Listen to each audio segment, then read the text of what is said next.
ठीक है, Lord Minto. अच्छा, ये जो ईयर्स हैं काफ़ी, ये ऐसे ईयर्स हैं जहाँ से मुसलमानों की पॉलिटिकल जो है पॉलिटिकली तरीके से वो आगे बढ़ते हैं। ये जो ईयर्स हैं, लॉर्ड मिंटो के ईयर्स हैं या लॉर्ड कर्जन के ईयर्स आप ले लें, उनके बाद जो है ये जो चीज़ें आगे बढ़ती हैं। जैसे ही पार्टीशन ऑफ बंगाल होती है, उसके बाद क्या होता है, उसके बाद ये होता है कि मुसलमान सोचते हैं कि ये जो पार्टीशन ऑफ बंगाल हुई है वो उन अंग्रेज़ों ने हमारे लिए तो नहीं की होगी, डेफिनेटली नहीं की होगी, लेकिन फ़ायदा तो मुसलमानों को हो रहा था ईस्ट बंगाल में, लेकिन वो सोच रहे थे कि ये चीज़ें हमारे लिए तो उन्होंने नहीं की। नेक्स्ट ईयर आ जाता है 1906। 1906 में क्या होता है, शिमला डिपुटेशन।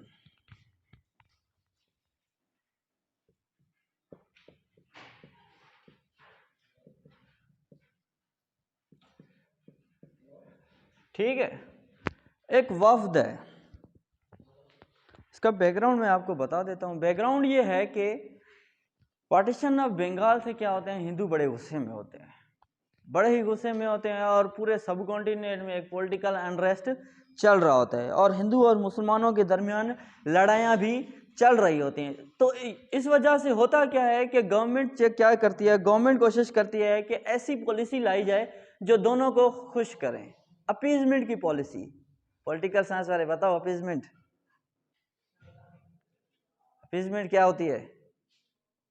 अपीजमेंट नहीं पढ़ी पॉलिसी, पूरे पॉलिटिकल साइंस में नहीं पढ़ी है, ठीक है।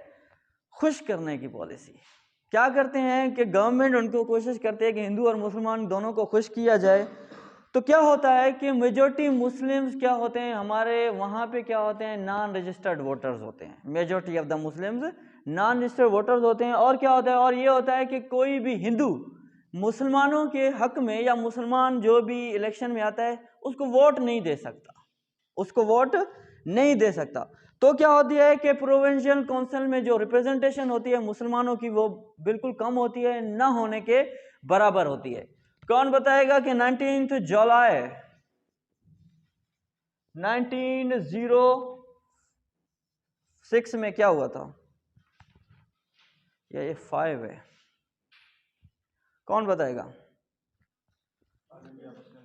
जी? नहीं, अनाउंस किया गया था, इस दिन अनाउंस किया गया था पार्टीशन ऑफ बंगाल इस तारीख को होगी, ठीक है। इसके एक साल बाद 20 जुलाई 1906 सेक्रेटरी ऑफ द स्टेट्स हैं ब्रिटेन, क्या नाम है उनका? जॉन मोरले, जिनको आप मोरले के नाम से जानते हो, ठीक है। जॉन मोरले पार्लियामेंट में स्पीच करते हैं और बताते हैं कि जो पॉलिटिकल अनरेस्ट चल रहा है सब कॉन्टिनेंट में, उस पॉलिटिकल अनरेस्ट को ख़त्म करने के लिए हम कुछ कॉन्स्टिट्यूशनल रिफॉर्म्स लेकर आना चाहते हैं, हम कुछ पॉलिटिकल रिफॉर्म्स लेकर आना चाहते हैं। वो पॉलिटिकल रिफॉर्म्स जैसे ही आ जाएंगे तो सारी की सारा का सारा मसला क्या हो जाएगा, मसला सारा ख़त्म हो जाएगा। और वो मसला क्या हो जाएगा कि जब उनको भी, हिंदुओं को भी वही राइट्स मिलेंगे और मुसलमानों को भी वही राइट्स मिलेंगे। लेकिन होता क्या है कि हिंदुओं को ज़्यादा राइट्स मिलते हैं और मुसलमानों को कम राइट्स मिलते हैं। इस वजह से फिर क्या होता है कि मुसलमान सोचते हैं कि ये जो रिफॉर्म्स लाए जा रहे हैं वो क्या है, वो जो रिफॉर्म्स है हिंदुओं को ज़्यादा आगे जाएंगे, बिजनेसेस में उनके राइट्स में वो बड़े बड़े कैडर्स पर जाएंगे। फिर क्या होगा कि मुसलमान सोचते हैं कि अभी हमें कुछ करना चाहिए पॉलिटिकली। तो क्या करते हैं कि अलीगढ़ कॉलेज के प्रोफेसर होते हैं, प्रिंसिपल होते हैं, उनका क्या नाम होता है, 1889 से लेकर 1893, वसीम बताओ। प्रोफेसर आर्चिबोल्ड, नाम लिख लो, प्रोफेसर आर्चबोल्ड, ठीक है, उनका नाम है। आर्च प्रिंसिपल होते हैं अलीगढ़ कॉलेज के इन सालों में। और वहाँ पे होता क्या है कि मोहसिनुल मुल्क अलीगढ़ कॉलेज के सेक्रेटरी होते हैं। मोहसिनुल मुल्क क्या होते हैं? अलीगढ़ कॉलेज के सेक्रेटरी होते हैं। ये नाम भी लिखते जाओ अच्छे तरीके से, ठीक है। सेक्रेटरी होते हैं अलीगढ़ कॉलेज के। अच्छा, ये क्या करते हैं, मुसलमानों के जितने भी लीडर्स हैं मोहसिनुल मुल्क को कहते हैं कि आप क्या करें, हमारी मुलाकात करवाएं लॉर्ड से। किस लॉर्ड से? लॉर्ड मिंटो से हमारी मुलाकात करें। उस मुलाकात में ये जितने भी लीडर्स होते हैं वो उनसे मुलाकात करने के लिए जाते हैं। फिर मोहसिन मुल्क क्या करते हैं, एक सिस्टमेटिक तरीके से क्या करते हैं, एक लेटर बनाते हैं और उस लेटर में ड्राफ्ट में बनाते हैं और वो किसको देते हैं, प्रोफेसर आर्चीबोल्ड को देते हैं। और इनको देते हैं मोहसिन मुल्क वो लेटर कब देते हैं, 4 अगस्त 1906 ये लेटर उनको देते हैं और कहते हैं कि हमारी जो डिमांड है या हम जो हैं मिलना चाहते हैं उनसे, तो वो जो चीज़ें हैं आप क्या कर रहे हैं, लॉर्ड मिंटो से रब्ता करें, कम्युनिकेट करें और उनको बताएं कि जो है मुस्लिम लीडर्स हैं वो उनसे मिलना चाहते हैं। फिर इस खत का जो जवाब है, उस खत का जवाब आता है 10 अगस्त को, 6 दिन प्लस कर दें, ठीक है। 1906 को उन पानी लेकर आए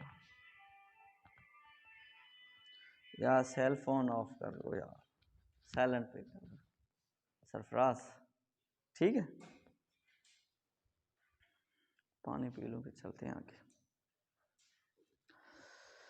अच्छा, इस डेट को जब ये लेटर आता है तो उस लेटर में लिखा होता है कि आप मोहसिन मुल्क आर्चीबोल्ड प्रोफेसर उनको बताते हैं कि आप क्या करें, ऐसे करें, जो भी आपकी रिक्वायरमेंट्स हैं वो रिक्वायरमेंट्स आप मुझे लेकर दें, मैं पहुंचाऊंगा आपकी रिक्वायरमेंट्स लॉर्ड तक।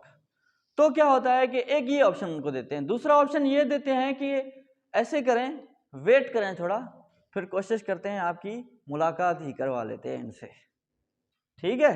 कोशिश करें, थोड़ा सा वेट करें, फिर आपकी इनसे मुलाकात करवा लेते हैं। तो मुलाकात के लिए फिर लेटर भेजा जाता है और लेटर वापस आता है। फिर डेट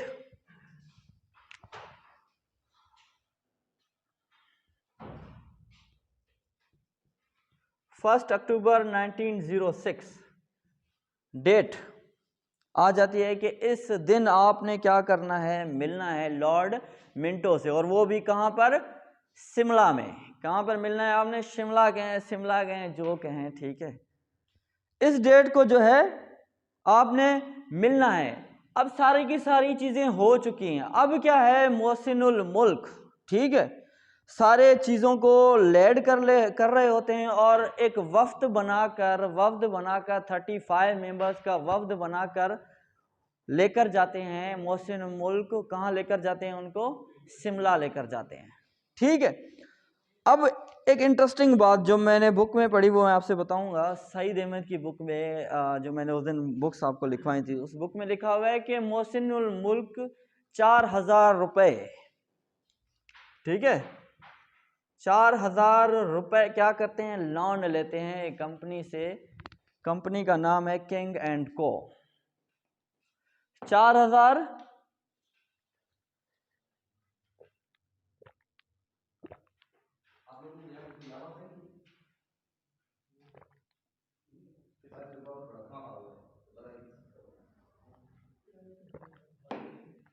ठीक है। मोहसिनुल मुल्क क्या करते हैं, 4000 लोन लेते हैं कंपनी से, किंग एंड को कंपनी का नाम है, उनसे लोन लेते हैं। वो लोन किस लिए लेते हैं, जब 35 लोगों का वफ्द शिमला जाएगा उसके एक्सपेंसेस को उठाने के लिए मोहसिनुल मुल्क 4000 रुपए का लोन लेते हैं। उस वक्त सोचें 1906 से और 4000 रुपए कितने पैसे होंगे, ठीक है। मोहसिनुल मुल्क उनको लेकर जाते हैं और इस वफ्द की सरबराही का मसला आ जाता है कि इस वफ्द की सरबराही कौन करेगा। मुस्लिम लीडर इतने थे तो नहीं कि वो जो है लॉर्ड मिंटो से मिलें और उनसे डिस्कशन करें और उनको अपनी डिमांड्स का बताएं। तो फिर क्या होता है, एक बंदा सामने आता है पॉलिटिकल लीडर्स में, मुस्लिम के लीडर्स में, क्या नाम था उसका, सर आगा खान, ठीक है। कहाँ भी लिखूं, सर आगा खान की सरबराही में जो है 35 मेंबर्स का जो वफ्द है वो शिमला जाता है और लॉर्ड मिंटो से मिलता है। अब वो जो 35 मेंबर्स हैं, अहमद सईद की किताब आप देखेंगे पढ़ेंगे तो वो 35 मेंबर्स के नाम एक एक करके नाम लिखे हुए हैं। वो बंगाल से भी हैं, आपके यूपी से भी हैं, आपके पंजाब से भी है, डिफरेंट एरिया, सिंध से भी हैं, और सिंध उस वक्त अभी तक कोई सूबा नहीं बना है, ठीक है। वो सिंध से भी हैं, मुख्तलिफ एरियाज से भी हैं। वो 35 मेंबर, सईद अहमद की बुक में आप देखेंगे वो लिखा हुआ है वहीं पे। और वो जो 35 मेंबर्स हैं वो क्या है, पॉलिटिकल लीडर हैं। उनकी बैकग्राउंड क्या है, उनकी बैकग्राउंड ये है कि वो 35 मेंबर्स में से कुछ बड़े ज़मींदार हैं, और कुछ जो है ताल्लुकदार हैं, और कुछ जस्टिस हैं, कुछ चीफ जस्टिस हैं, कुछ लायर्स हैं, कुछ रिटायर्ड सिविल सर्विस ऑफिसर्स हैं, ठीक है। ये 35 वफ्द मिलकर कहाँ जाते हैं, शिमला की तरफ जाते हैं। और ये 35 के 35 मेंबर जो है अलमुनाई होते हैं, बताओ कहाँ की अलमुनाई होते हैं ये 35 मेंबर, अलीगढ़ की, ठीक है। ये 35 के 35 मेंबर अलीगढ़ की अलमुनाई होते हैं। और ये 35 मेंबर जाकर वहीं पे जाते हैं और उनसे मिलते हैं और लॉर्ड मिंटो से, और अपनी डिस्कशन स्टार्ट कर देते हैं, और अपनी डिस्कशन स्टार्ट कर देते हैं और अपनी डिमांड सामने रखते हैं। और वो डिमांड क्या है, पहली डिमांड यह है कि right to vote for separate seats. पहली डिमांड उनकी क्या होती है कि आप क्या करें कि हमें राइट टू वोट दें for separate seats for Muslims. दूसरा, इलेक्टोरल सिस्टम होना चाहिए, ना कि नॉमिनेशन सिस्टम। नहीं, ऐसा नहीं होना चाहिए कि इस बंदे को लो, इस बंदे को लो, इस बंदे को लो, ऐसा कुछ भी नहीं, ठीक है। इलेक्टोरल सिस्टम होना चाहिए, इलेक्शन होने चाहिए, तब जाकर जो है बात आगे बढ़ेगी। दूसरी उनकी डिमांड ये होती है। तीसरी डिमांड उनकी ये होती है कि जितने भी कैडर्स हैं, बड़े बड़े कैडर्स हैं जितने भी, उनमें क्या होना चाहिए, मुसलमानों के लिए अलग कोटा रख दें आप। Gazetted and non gazetted officers में आप क्या कर दें, मुसलमानों के लिए एक अलग कोटा रख दें। चौथी डिमांड ये होती है कि जजेस, जितने भी जजेस होंगे, या उन जजेस के लिए, या हाई कोर्ट के जजेस, वो जितने भी जजेस होंगे उनमें भी जो है क्या होगा, मुसलमानों का हिस्सा होगा। अच्छा, मुसलमानों के लिए सेनेट में अलग सीटें होंगी। लास्ट और इम्पोर्टेंट बात यह है कि वो क्या होगी कि एक मुस्लिम यूनिवर्सिटी बनाने के लिए भी लॉर्ड मिंटो उनको फाइनेंस करेगा। और वो मुस्लिम यूनिवर्सिटी कौन सी थी, क्या नाम है आपका, आप भी नए हो मेरे ख्याल से आज। मुस्लिम यूनिवर्सिटी कौन सी थी जिन्होंने उस चीज़ के लिए डिमांड की थी? इस्लामिक यूनिवर्सिटी किधर से आ गई बाबर जी? चलो ये भी बताता हूँ, 1920 में बनी। हाँ, AMU, अलीगढ़ मुस्लिम यूनिवर्सिटी, ठीक है। 1920 में यूनिवर्सिटी बनाने के लिए भी उन्होंने डिमांड कर दी, और कहा कि हमें एक और, हमारी मोस्ट इम्पोर्टेंट डिमांड ये है कि वो हमें पार्टी बनाने का भी अलो किया जाए। हमें पार्टी बनानी है अपनी मुस्लिम पॉलिटिकल प्लेटफॉर्म के लिए, हमें एक पार्टी बनानी है। तो लॉर्ड मिंटो, तो लॉर्ड है, वो कहते हैं कि आपकी सारी डिमांड मैं मान लेता हूँ, ठीक है, ऐसे करते हैं। लेकिन वो एक सवाल पूछते हैं कि आपको पार्टी बनाने की जरूरत क्यों है, आपको पार्टी बनाने की जरूरत क्यों है, जबकि पार्टी तो आपके पास एक है, पार्टी तो आपके पास है, सब कॉन्टिनेंट में एक पॉलिटिकल प्लेटफॉर्म तो है आपके पास, तो पार्टी बनाने की जरूरत क्यों है आपको? वो उनसे सवाल पूछते हैं। तो वो कहते हैं कि हमें सेपरेट पॉलिटिकल प्लेटफॉर्म के लिए पार्टी चाहिए। तो वो लॉर्ड मिंटो कहते हैं कि सेपरेट इलेक्टोरेट के लिए मैं आपकी बात नहीं मान सकता। तो वो सोच रहे थे, लॉर्ड मिंटो सोच रहे थे कि अगर मैंने इनको सेपरेट इलेक्टोरेट के लिए कह दिया तो ये क्या हो जाएंगे, ये तो मेरे हाथ से ही निकल जाएंगे, मुसलमान भी निकल जाएंगे, मुसलमान क्या करेंगे, अलग इलेक्शन में आ जाएंगे, और हिंदू अलग के लिए आ जाएंगे, ये तो फिर मेरे कंट्रोल में ही नहीं रहेगा। उन्होंने कहा कि मैं जो है आपके साथ सेपरेट इलेक्टोरेट की बात नहीं करता, हाँ आपको अलो करता हूं कि आप जाएं और पार्टी आप बनाएं, आप पार्टी जाकर बनाएं। कौन सी पार्टी थी? ठीक है, AIML, all India Muslim league. उनको कहा कि आप जाएं पार्टी बना ले, कोई इश्यू नहीं है, लेकिन मैं सेपरेट इलेक्टोरेट की आपसे बात नहीं करता। अच्छा, उन्होंने पार्टी बनाई। अब पार्टी जो बनाई तो उसकी फॉर्मेशन क्या हुई, अक्टूबर 1901, अक्टूबर 1901 लखनऊ, ठीक है। कौन सा पीरियड है, कौन सा लॉर्ड है इसी पीरियड में, जल्दी से? लॉर्ड कर्जन, ठीक है। लॉर्ड कर्जन का पीरियड है और मुसलमान पॉलिटिकली तरीके से इकट्ठे हो रहे हैं और कोशिश कर रहे हैं पार्टी बनाने की। 1901 1 में। लेकिन क्या होता है, पॉलिटिकल अनरेस्ट होता है, तो उसकी वजह से पार्टी इस ईयर में बन नहीं पाती। आगे चल के क्या होता है कि फिर क्या होता है कि वो सारी की सारी चीज़ें 30th ऑफ दिसंबर 1906, ठीक है, 13th of December 1906 annual meeting होती है मोहम्मदन एजुकेशनल कॉन्फ्रेंस की ढाका में। चेयरमैन होते हैं नवाब नहीं वकार उल मुल्क, ठीक है, उनकी चेयरमैनशिप कर रहे होते हैं और उनकी कॉन्फ्रेंस होती है, मीटिंग होती है। Nawab Salimullah Khan All India Muslim League की बनाने के लिए इस्टेब्लिशमेंट करने के लिए एक रेजोल्यूशन पेश करते हैं। कौन पेश करते हैं? आपसे यही सवाल पूछा जाता है कि ऑल इंडिया मुस्लिम लीग की जो बनाने की रेजोल्यूशन थी वो किसने पेश की थी? ठीक है, नवाब सलीमुल्लाह खान ने। अच्छा, इस पार्टी की क्या थी, ऑब्जेक्टिव्स क्या थी? पहला ऑब्जेक्टिव ये था कि आप क्या करेंगे, जितने भी मुस्लिम लीडर्स हैं या मुसलमान हैं सब कॉन्टिनेंट में अपनी लॉयल्टी शो करेंगे ब्रिटिश को। उनको बताएंगे कि हम आपके साथ वफादार हैं। मुस्लिम्स क्या करेंगे, अपनी लॉयल्टी शो करेंगे किसको? ब्रिटिशर्स के साथ। उनको बताएंगे कि हम आपके साथ क्या है, वफादार हैं। दूसरा क्या होगा कि मुसलमानों के पॉलिटिकल राइट्स के लिए ये पार्टी लड़ेगी, मुसलमानों के लिए पॉलिटिकल राइट्स के लिए ये पार्टी लड़ेगी। तीसरी बात क्या हुई, तीसरी उन्होंने क्या कहा कि अगर कोई भी हॉस्टिलिटी होती है, मुस्लिम क्या करेंगे, कोशिश करेंगे उस हॉस्टिलिटी को ख़त्म करने की, चाहे वो अपने मुसलमानों के दरमियान होते हैं या तो फिर हिंदुओं के साथ हो या फिर ब्रिटिशर्स के साथ हो। कोशिश करनी है, आपने सिचुएशन को ख़राब नहीं करना है, कोशिश करना है कि स्मूथली तरीके से आपने चलना है। तो ये 3 ऑब्जेक्टिव्स होते हैं फॉर्मेशन ऑफ मुस्लिम लीग के। मुस्लिम लीग बन चुकी है, अब रिजल्ट है, नतीजे क्या निकला है? मुस्लिम लीग बनने का नतीजा ये निकला है कि ब्रिटिश ने एक्सेप्ट कर लिया है कि you are a separate nation. मुसलमानों को कह दिया है कि आप क्या हैं, एक अलग कौम है, हिंदू अलग कौम है और आप क्या हैं, एक अलग कौम है। दूसरी बात, इस पार्टी के बनाने के बाद क्या हुआ कि उनको बता दिया गया कि आपके पास अब सेपरेट इलेक्टोरेट का भी हक पूरा का पूरा मौजूद है, आप क्या कर सकते हैं, सेपरेट इलेक्शन करवा सकते हैं।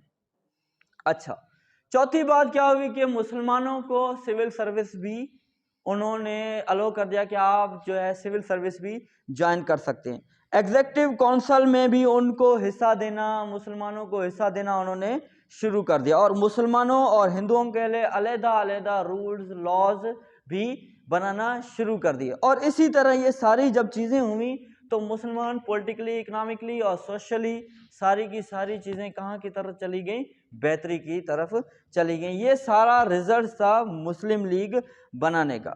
अच्छा, हिंदुओं का रिएक्शन क्या था? ये मुस्लिम लीग बन चुकी है, अब सारी की सारी मुसलमान आगे बढ़ रहे हैं। हिंदुओं का रिएक्शन ये था कि हिंदू सोच रहे थे कि ये जो पार्टीशन ऑफ बंगाल हुई थी या ये मुस्लिम लीग बनाई गई है ना, ये गवर्नमेंट ऑफ इंडिया का या ब्रिटिश का अपना ही कोई प्लान है। बुक में लफ्ज़ आपको लिखा होगा कि it was engineered, it was, ये बनी बनाई गई बातें थी, बनी बनाई प्लान था ब्रिटिशर्स का। हिंदू ये सोच रहे होते हैं कि ये बना बनाया प्लान था। तो वो प्लान क्या था? हिंदुओं के या इंडियन नेशनल कांग्रेस के आइम्स को क्या करना था? ख़त्म करना था। अच्छा, कमांड परफॉर्मेंस का भी लफ्ज़ आपको बुक में मिलेगा कि वो सारी की सारी चीज़ें क्या थी, कमांडेड थी।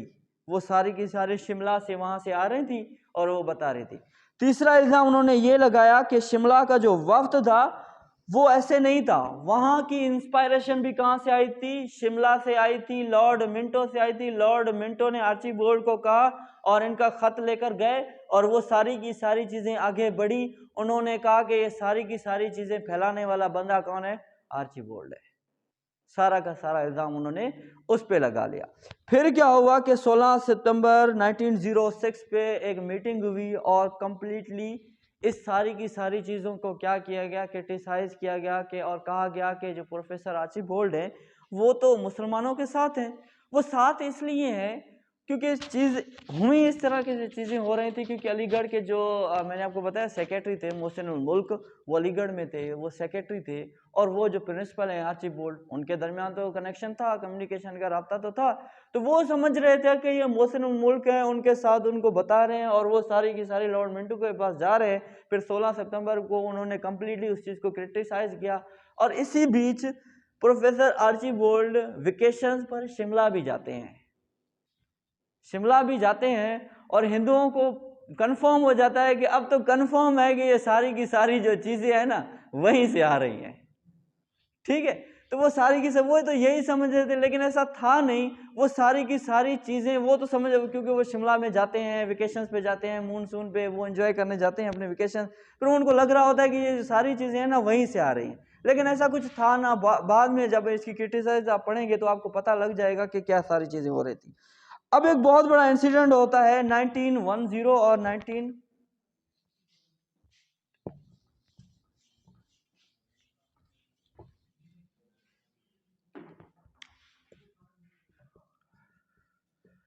1910 से लेकर 1913। बताएं मुझे कौन सा लॉर्ड था यहाँ पे? मुजफ्फर, लॉर्ड कौन सा था? हाँ ठीक है, क्या पीरियड है उसका? 10 से लेकर 16 तक लॉर्ड हेडिंजे। ठीक है, ये उनका नाम है। अच्छा, क्या हो रहा होता क्या है कि मौलाना जौहर ब्रिटिश जा रहे होते हैं, ब्रिटेन जा रहे होते हैं, और उनकी मुलाकात उस रास्ते में एक बंदे से होती है, और वही बंदा जो है आगे जाकर पाकिस्तान बनाने में बड़ा हेल्प आउट होता है, और उसी की वजह से हम उसको कहते हैं, क्या कहते हैं? बाबा कौम। और उस बंदे से उनका नाम है कायदे आज़म। कायदे आज़म से उनकी मुलाकात होती है, और उस मुलाकात में मौलाना जौहर एक स्ट्रॉन्ग पर्सनालिटी होते हैं मुस्लिम लीग में, और उनको वो कन्वेंस करते हैं, कोशिश करते हैं, और उनको बताते हैं कि आप इतने बड़े लायर्स हैं, आप सारी की सारी चीज़ें संभालने के लायक हैं, हाई कैलिबर शख्स हैं, आप ऐसे कोशिश करें कि आप ऑल इंडिया मुस्लिम लीग में आ जाएं एज अ मेंबर के तौर पर।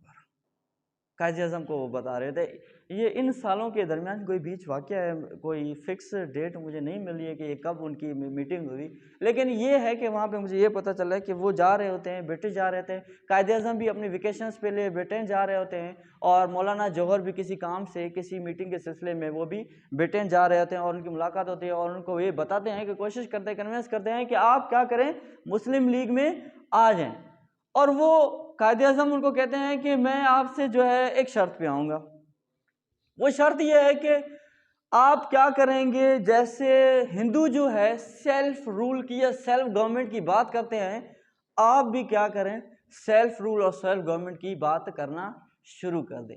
आपकी जितनी भी लॉयल्टीज़ हैं मुसलमानों की ब्रिटिश के साथ, वो भी आपको ख़त्म करनी पड़ेगी, तभी जाकर मैं जो है कहाँ पर आऊँगा, मुस्लिम लीग में आऊँगा। तो मुझे बताएं कि मुस्लिम लीग, कायदे आज़म ने मुस्लिम लीग कब ज्वाइन की? जी,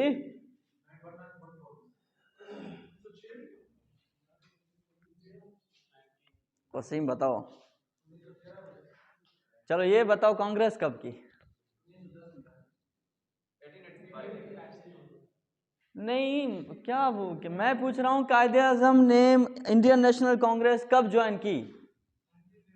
1906। ये सवाल आपसे आएगा यार, पूछा जाएगा आपसे। ठीक है, दूसरा सवाल कि कायदे आज़म ने all India Muslim league join कब की? 1913 को। इसी मीटिंग के बाद, मैंने यही कहा कि ये जो ईयर्स हैं, इसी मीटिंग के बाद कायदे आज़म ने मुस्लिम लीग ज्वाइन कर ली, और इसी तरह से वो सारी की सारी चीज़ें आगे बढ़ती रहीं, और उनकी यही कंडीशन थी। फिर उन्होंने इन्हीं कंडीशंस को मानकर, मौलाना जौहर ने मानकर सारी की सारी चीज़ें आगे लेकर गए, और इसी तरह से शिमला वफ्द कामयाब हो चुका, और एक बड़े ही अच्छे शख्स मुस्लिम लीग या मुसलमानों के लीडर बनने के लिए तैयार हो जाएं। यहाँ तक कोई क्वेश्चन है तो बताएं, एक टॉपिक रहता है। शिमला में? नहीं, वो बात की बात है, शिमला में कैसे होगी यार? नहीं नहीं, वो बात की बात है। कैसे? मौलाना जौहर ने उनको कहा कि आप क्या करें, ऑल इंडिया मुस्लिम लीग में आ जाएं। कायदे आज़म उनको कहते हैं कि मेरी शर्तें हैं, वो शर्तें ये हैं कि आप क्या करेंगे, ब्रिटिशर्स के साथ आपकी जितनी भी लॉयल्टीज़ हैं उनको ख़त्म कर दें, उनको क्या कर दें, ख़त्म कर दें। दूसरी शर्त ये है कि आप क्या करेंगे, अभी मैंने बताया वसीम, नहीं सेल्फ रूल या सेल्फ गवर्नमेंट की बात करना शुरू कर देंगे। 1906 1906 वो साल है जब हिंदुओं ने सेल्फ रूल और सेल्फ गवर्नमेंट की बात करना शुरू कर दी। तो कायद आज़म ने भी उनको यही कहा कि आप भी क्या करें, सेल्फ रूल और सेल्फ गवर्नमेंट की बात करना शुरू कर दे, तभी मैं जो है all India Muslim league join करूंगा। जी हाँ, मुसलमानों ने भी फिर क्या कहा कि उन्होंने ब्रिटिश के साथ जितनी भी सारी चीज़ें थी ख़त्म कर दी, लॉयल्टीज़ ख़त्म कर दी। मुस्लिम लीग के जितने भी मेंबर्स थे, आप पढ़ेंगे कि 4000 मेंबर्स की उन्होंने लिमिट रखी थी, बाद में उन्होंने इस चीज़ को भी एक्सटेंड किया। और फिर इन्होंने मुस्लिम लीग ने भी जो है सेल्फ रूल सेल्फ गवर्नमेंट की बात करना शुरू कर दी और ब्रिटिश को कहना शुरू कर दिया कि अब जो है आप यहाँ से चले जाए और अब जो है हम सेल्फ रूल सेल्फ गवर्नमेंट करेंगे।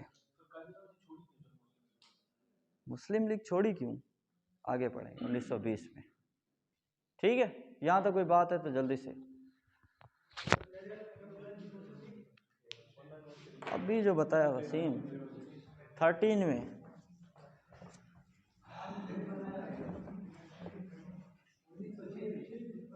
इंडियन नेशनल कांग्रेस 1906 में ज्वाइन की है। कांग्रेस 1906 में ज्वाइन की है। मोस्ट इंपॉर्टेंट टॉपिक पढ़ते हैं सेल्फ रूल सेल्फ गवर्नमेंट के बारे में। जो है ब्रिटिश सोच रहा होता है कि अब क्या करें, कोशिश क्या करनी चाहिए। अब क्या हो रहा है कि वसीम जल्दी से, वसीम नहीं और पॉलिटिकल साइंस बातें नहीं करो यार, सेल्फ वाले पॉलिटिकल साइंस वाले आप बताएं सर क्या हो रहा है। 1913 और 1913 और 1914 में दुनिया में एक बहुत बड़ा वाकया होने वाला है। नहीं, पाकिस्तान के अलावा वर्ल्ड वार 1, ठीक है, 1914 WWI वर्ल्ड वार होने वाली है। वर्ल्ड वार में क्या है, ब्रिटेन कंप्लीटली इन्वॉल्व है ओटोमन एम्पायर में। ये बात की चीजें फिर डिटेल में आपको ओटोमन एम्पायर में पढ़ाऊंगा। ब्रिटेन इन्वॉल्व है इस चीज में। अब वो क्या सोच रहा है कि अब वॉर भी लड़ रहा है और यहाँ पे वो गवर्नमेंट भी कर रहा है। इस चीज को वो संभाल नहीं पा रहा है, इस चीज को वो संभाल नहीं पा रहा है। इस चीज को जब वो संभाल नहीं पा रहा है तो कोशिश कर रहा है अब आहिस्ता आहिस्ता इंडिया को किस चीज की तरफ लेकर जा रहा है, सेल्फ रूल और सेल्फ गवर्नमेंट की तरफ लेकर जा रहा है। और इस सेल्फ रूल और सेल्फ गवर्नमेंट में वो एक एक्ट लेकर आते हैं। हाँ ठीक है,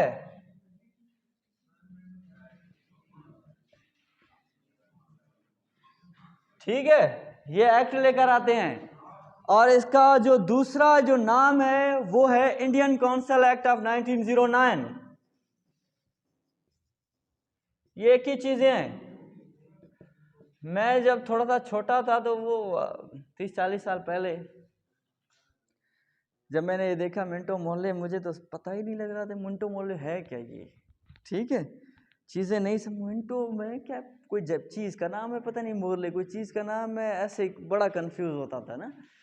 तो जब अभी मैं आपको अभी अगर आपसे पूछे कि मिंटो मोहल्ले क्या था तो आप बताएंगे कि जो मिंटो उस वक़्त का लॉर्ड था और मोहल्ले उस वक़्त का सेक्रेटरी ऑफ द स्टेट था ब्रिटेन का। इन दोनों ने मिलकर एक एक्ट बनाया और एक्ट वो इंडिया के लिए बरसगीर के लिए बनाया। वो क्या था, अब वो हम पढ़ते हैं। ये पहला स्टेप था कि गवर्नमेंट इंडिया में गवर्नमेंट बनाने का। ठीक है, ये पहला स्टेप था इंडिया में गवर्नमेंट बनाने का। और इस एक्ट का मकसद था या मतलब था वो क्या था, to disseminate Muslim from nationalism. मुसलमान और हिंदू नेशनलिज्म की तरफ आ रहे थे, कौमियत की तरफ आ रहे थे और वो बता रहे थे हिंदू मुसलमान हैं। तो वो क्या कर रहे थे, इस चीज़ को ख़त्म करने के लिए उन्होंने क्या कहा कि आपको ये एक्ट लाया गया और इस चीज़ को ख़त्म करने के लिए उनको सेपरेट इलेक्टोरेट भी दिए गए। फिर बाद में उनको कम्युनल इलेक्टोरेट,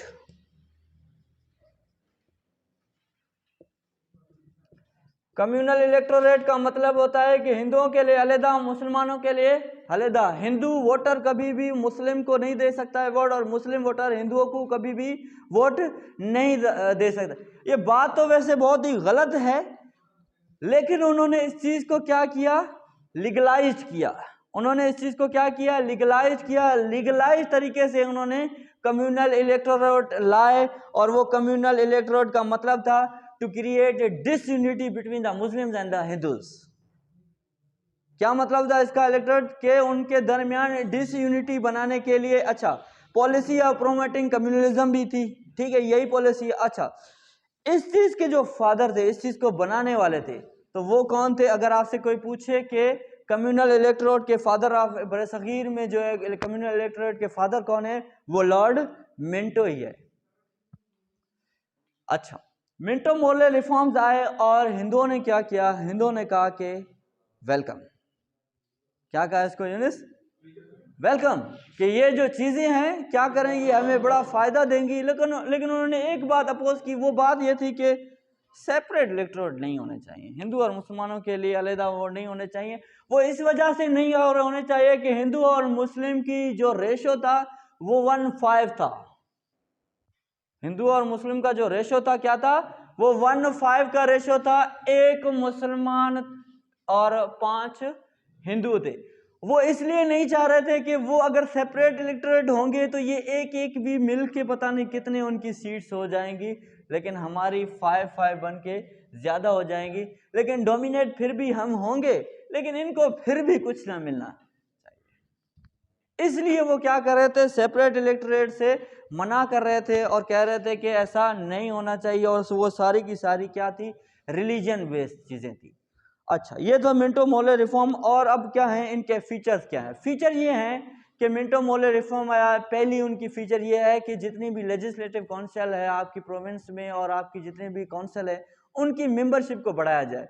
तो मेंबरशिप को बढ़ाकर 16 से 50 किया उन्होंने। 16 से प्रोविंस में भी उन्होंने यही किया और सेंटर में भी उन्होंने यही किया। और उसके बाद क्या था? ऑफिशियल मेजोरिटी होनी चाहिए, ऑफिशियल लोग भी होने चाहिए उस काउंसिल में, उस प्रोविंस में भी होने चाहिए और सेंटर में। और दोनों, और क्या होना चाहिए? नॉन ऑफिशियल भी होने चाहिए, ऑफिशियल भी होने चाहिए। जैसे जिस तरीके से होते हैं ना, हमारे यहाँ से सिलेक्ट होके जाते हैं, इलेक्ट होके जाते हैं, मतलब ठीक है, इलेक्ट होके जाते हैं, फिर वो सारी की सारी चीज़ें जो है कुछ मिनिस्टर्स बनते हैं, उनके अलावा कुछ टेक्नोक्रेट्स भी होते हैं, वो सारे के सारे फिर बाद में जो है ना उनको भी मिनिस्ट्रीज मिल जाते हैं। तो उन्होंने यही कहा कि क्या किया जाए कि ऑफिशियल्स भी होने चाहिए और नॉन ऑफिशियल्स भी होने चाहिए। तीसरी चीज़ उन फीचर्स क्या थी कि जो लेजिस्लेटिव काउंसिल है या सेंट्रल काउंसिल है उनके राइट्स को भी बढ़ा दिया, उनके राइट्स को भी इनलार्ज कर दिया। और क्या कहा कि जब ये मेंबर आएंगे तो वो अपने बजट के ऊपर भी बहस कर सकेंगे और बजट के ऊपर रेजोल्यूशन भी लेकर आएंगे। अच्छा, चौथी चीज उन्होंने क्या लेकर आए इस चीज में? कम्युनल रिप्रेजेंटेशन लेकर आए, हिंदू और मुसलमान उन चीजों को साथ लेकर आए। और ये लीगलाइज कम्युनलिज्म था, वो सारी की सारी चीजें इस तरीके से आगे बढ़ना स्टार्ट हुई। मिंटो मोर्ले भी खत्म हो गया। अब आते हैं कंक्लूजन की तरफ। आप मुझे बताएं, partition of Bengal, Muslim League की फॉर्मेशन और जौहर का कायदे-ए-आज़म के साथ मिलना, सेपरेट इलेक्टोरेट, ये सारी की सारी चीज़ें हमें कहाँ लेकर जा रही थी? एग्जैक्टली यही आप लिखेंगे कंक्लूजन में, ठीक है। यहाँ तक आपका टॉपिक ये ख़त्म होता है। अगर कोई क्वेश्चन है तो जल्दी से पूछें।